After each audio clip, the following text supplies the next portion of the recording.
What's up guys, it's Z here, welcome back to Yu-Gi-Oh! Deck of the Day. Today we're taking a look at Dark Magicians, which got a huge boost from the Megatins, and this deck in the near future is going to become even more better than it pretty much ever used to. With all the cards that Konami is giving us, this deck is coming very close to actually becoming a tier 2 strategy that can go toe-to-toe with meta decks, because all of those options that we have, they're just giving us a bit more every single time. And now I'm going to show you what the new card that we got in the Megatins can actually get for the deck, because the deck still has a lot of problems, but every time all those cards keep fixing every single one of those problems, and eventually the deck is going to become a very consistent, very powerful deck. But now, before we get those cards, we have to get a look at the deck as how it is right now, and while we're waiting for Battle of Chaos. So before we begin, if you enjoy the video, give it a thumbs up, subscribe to the channel so you don't miss upcoming content, and now let's get to the deck profile. So starting off with the monsters, of course, we have played 3 copies of Dark Magician. Nothing to explain here. If you're playing Dark Magician, you're playing less than 3, then something is wrong. You need to play 3 because this card is the bread and butter of the deck. Sometimes you might even banish one of the copies or maybe even 2 with Allure of Darkness, so this is another reason you need to absolutely max, because you need at least 1 in order to be able to play, and if the third copy you have left with something like Allure gets DD Crowd or something, then the deck cannot function, so you absolutely need to play 3. 1 copy of Red Eyes Black Dragon, of course, you need this for your Red Eyes Fusion, there's nothing to explain about that. 1 copy of Dark Magician Girl. On top of being able to float with the Dark Magicians and drawing 2 cards with Soul Servant every single time, now you actually have a good way to summon Dark Magician Girl without having to play cards like Bond between Teacher and Student, which can be very bricky at times, and this is because of the new card that we got for the deck, which gives DMG a little bit more value. 3 copies of Magician's Rod, of course, it's the best normal summon of the deck, giving you a search right on normal summon, and you can retrieve it by activating a spellcaster when you activate a card effect during your opponent's turn. 3 copies of Magician's Souls. This is another card that people are just not so sure about playing in the deck just because it's so expensive right now. Konami, please reprint this card. We need a lot of reprints for the deck, because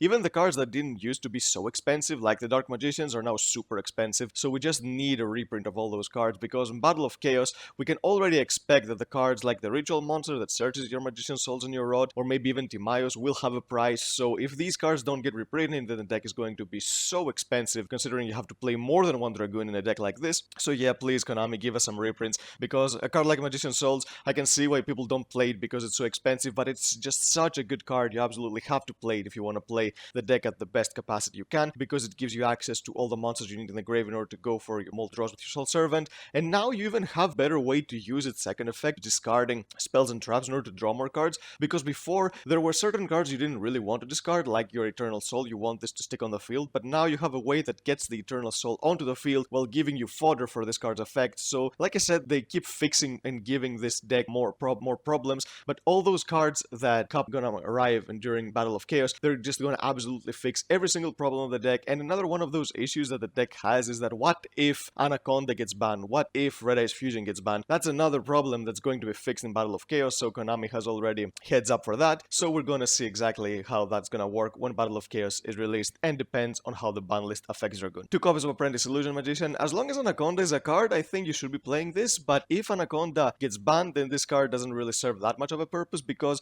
it's not just here to get you to a Dark Magician. You want another monster on the field, because sometimes maybe you cannot get access to a normal summon or a special summon of your Magician's Souls. You need to get 2 monsters on the field to go for your Anaconda. But again, if Konami ever bans Anaconda, then you should probably cut the Apprentice Illusion Magician with it altogether. For the hand traps, play 3 copies of Ash Blossom. This is the only hand trap that negates something in this deck, because it's just the most generic one. I won't be able to use it, and it's a deck that you have to play a lot of cards in order to be able to work, so I don't really recommend playing too many hand traps, because it's still a bricky deck. You don't have the Ritual Monster yet, which can search your Magician's Souls, and having this Ritual Monster means the Preparation of Rites can search it too, so you can get 9 copies of. This is not a thing yet, we have to wait for Battle of Chaos, so for now, a bit of hand traps, just because if it's not, the deck is not consistent, then playing too many hand traps just absolutely crushes the consistency of the deck, and you're gonna brick a lot. And I play 3 copies of Phantasme. This is another card that has so many values in this particular deck, just because on top of having its effect that unbricks your hand and gives you a body on the field that can protect you from targeting, it also gives you a dragon monster, so you can fuse for your Dragoon with your Secrets of the Dark Magic, and it's also a dark monster, which can give you another target for Allure, because whenever I play Allure, I become a bit paranoid. I want as many targets as possible, because I have already lost a lot of games when I'm playing this card to other decks, so I just want to have at least 15 targets when I'm playing Allure in any type of deck,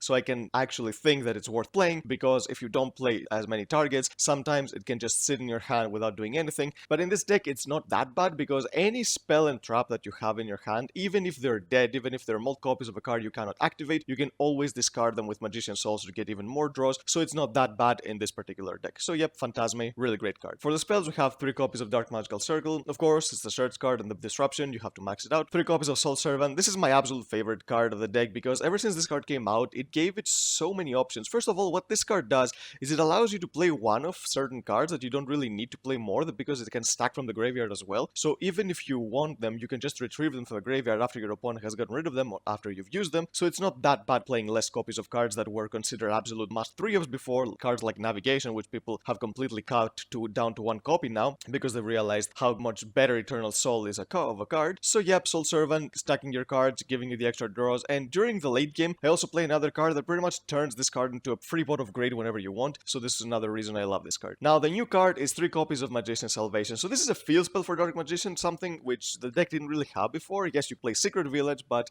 Secret Village, this format, is not the greatest card, at least not in the main deck, because not a lot of decks play a lot of spells. Yes, it can work against Drytron, but against other decks, it's not gonna do much. So what this card does is, on activation, you can set an Eternal Soul from your deck. So already, this fixes the problem of having no cards to discard with Magician's Souls, because if you had the Eternal Soul in your hand, you never want to discard your Magician's Souls unless you had multiple copies. But now, this card, not only does it give you your Eternal Soul in the field, but it also stays on the field because it's a field spell, it's not a normal spell, so you can send it to the graveyard for your Magician's Soul, and it's going to become even more relevant once the new Timaeus is out, because you need to send a face of spell and trap to the grave to special summon that monster. And also, this card gives you the way to summon DMG, aside from floating Dark Magicians, because when you summon your Dark Magician or your Dark Magician girl, you can special summon the other one from your graveyard, so it gives you some more presence on the field if you want to keep this card on the field. Usually, you're not going to keep it on the field for too long, but if you do, then you can bring back more monsters. 1 copy of Terraforming, you want to search your Salvation as soon as possible. 1 copy of Secrets of Dark Magic. This is the searchable fusion spell. This is another reason why I think that Phantasma is such a good card in the deck, because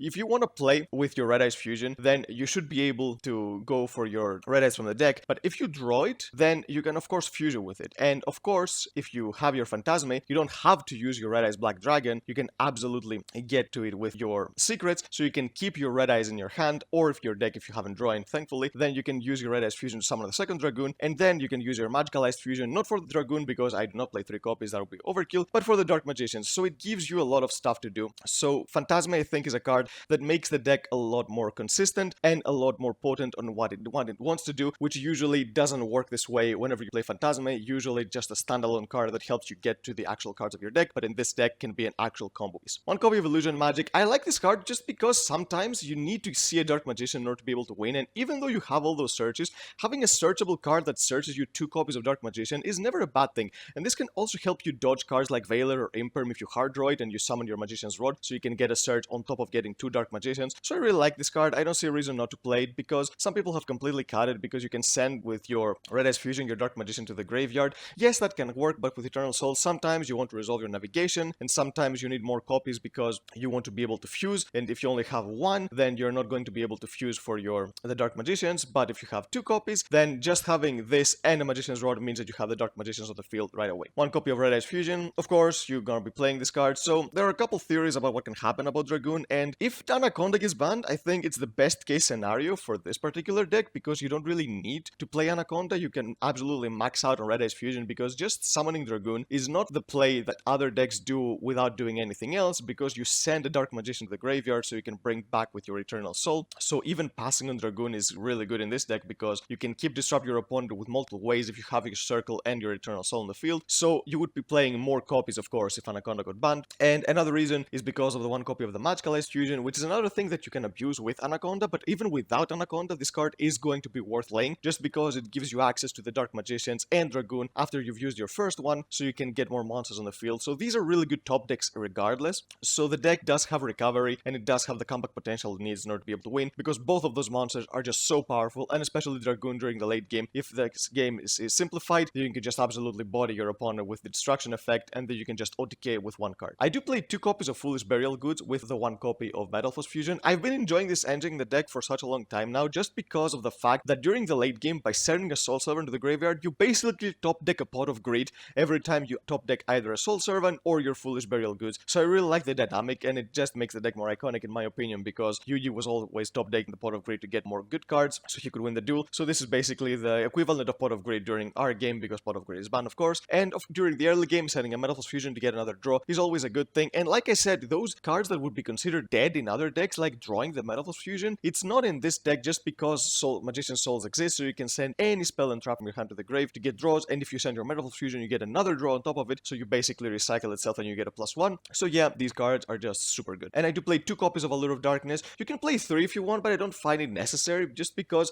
the deck already has enough draw power, enough searching, just because sometimes when you stack with your Soul Servant, you want to draw this stacked card, so yeah, maybe Upset would work as well, but this card just gives you more options, and with Phantasme, I think you have enough targets. You play 15 targets, 16 if you count the Red Eyes, but I don't really think you should ever banish the Red Eyes with Allure of Darkness unless you're absolutely desperate to get to something good. So yeah, Allure of Darkness, another great card. And for the traps, I play 1 copy of Eternal Soul, which I think is going to be the new trend for this deck. Of course, this card was never a one-off before the Megatins, but now with Salvation, you can get access to it very, very easily, and then, like I said, you can get it back from the grave with your Soul Servant if it ever gets destroyed, and even if it gets banished with card like Cosmic Cyclone, honestly, you don't need it super badly to win, because of cards like the Dark Magicians and Dragoon. Of course, you have multiple win conditions. Before, it was the only win condition of the deck, but now I think it's going to be more of a break when you hard draw it, because you want to get it by your Salvation so you can have another card to discard for your Magician Souls. So I think 1 is perfectly fine, and again, if your opponent destroys it with a card like Twin Twisters or a Feather Duster, you can just get it back with your Soul Servant. And 1 copy of Navigation, I think that's pretty standard now, because this card, it's mostly going to be used for its graveyard effect to negate a spell or trap, rather than using it to special summon a Dark Magician and a level 7 or lower spellcaster from your deck, because you do have ways to get the Dark Magician on the field, and this card, even if you draw it, most of the times you just want to discard it immediately to get even more draws with your souls, and then get it back, get its effect from the grave, so you can negate something. It's basically more of an interruption from the graveyard rather than a way to get Dark Magician. Usually you're going to be getting your Dark Magician on the field either with the effect of your Eternal Soul or by floating with the Dark Magicians. For the extra deck, we have 2 copies of Dragoon. You need to play 2 in this deck. Even if Anaconda gets banned, I think 2 copies are going to be optimal, and this is why I'm saying that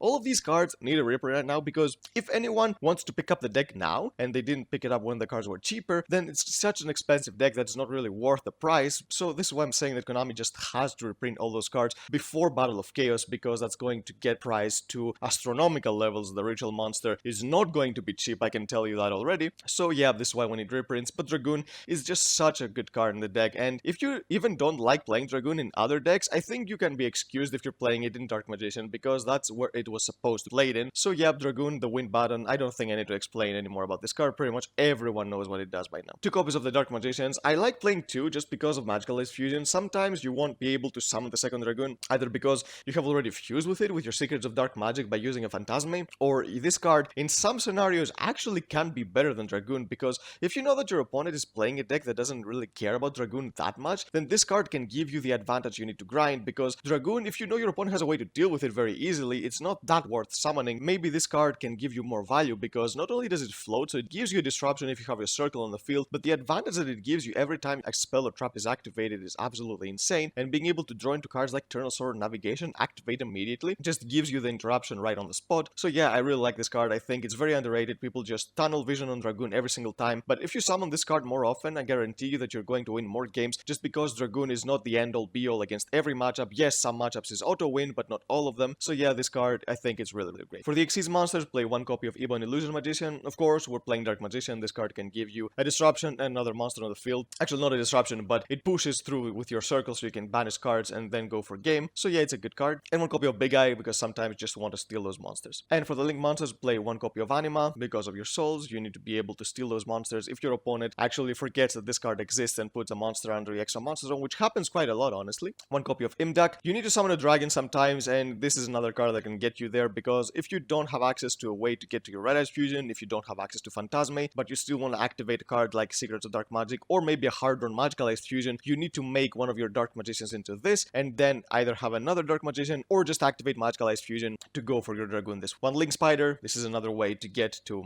your Dark Magician in the graveyard so you can get it back to your Eternal Soul. 2 copies of Anaconda, this is another reason why this deck is expensive. I'm sorry, but I mean, I'm giving you the most optimized deck right now. I know it's expensive, and I'm just hoping that stuff get changed by the ban list to cut some cards like the Anacondas, or get reprinted, but now I'm just showing you how the deck is supposed to be played if you want to play it at its maximum level, and you need to play 2 copies of this card, because the first one is going to copy Red Eyes Fusion, and the second one is going to copy Magical Ice Fusion. So during the early game and during the late game, this is basically your strategy, so you can go for the easiest wins. 1 copy of Mask Arena. Sometimes if you go into a super grind game, or if you think that Anaconda is going to get negated because you know that your opponent has a negate on the field, so it's not very worth summoning it, you can summon this instead, and then after you start baiting effects, even if you have another monster on the field, getting into into a Unicorn means that your opponent either has to negate Unicorn or has to negate Masquerena, which give you another monster on the field. So sometimes it's just much better, because with Anaconda the problem is that if you know it's going to get negated, it's not worth summoning because you send for cost, which means that you lose access to this one copy of Red Ice Fusion or this one copy of Magical Ice Fusion. You want to keep it until you're absolutely certain, unless your opponent has Veil or Imper and you cannot be certain about that, but if you're certain that your opponent is not going to guarantee negate your Anaconda, so this is why Masquerena is just another good option. And for the Nightmares, play one Cerberus, one Phoenix, and one Unicorn, because these cards with Link Spider, they give you more access to draws, they give more access to disruption, and the extra deck is very toolboxy, so you don't really need to play high Link monsters, you just need to play those utility Link monsters that get rid of cards, because let's be honest, you're never gonna have enough monsters to summon Napaloosa or an access code in this particular deck. So yep, that's the deck, guys. I think that Dark Magicians, with every step we're going forward, and Konami is going to keep supporting this deck pretty much forever, because along with Blue Eyes, these are the two idols of Yu-Gi-Oh! They're just never gonna forget these two decks exist. So with all these cards that we're getting, every single time, problems keep getting fixed, and I think that it's in a great direction, because Blue Eyes had always been like the most meta-relevant deck out of the two, just because of the timing that got the cards, but I know the Dark Magician fans just love enjoying and playing this deck, and they've been tweaking it a lot, and I think they've come up with really great stuff to make the deck work, and I'm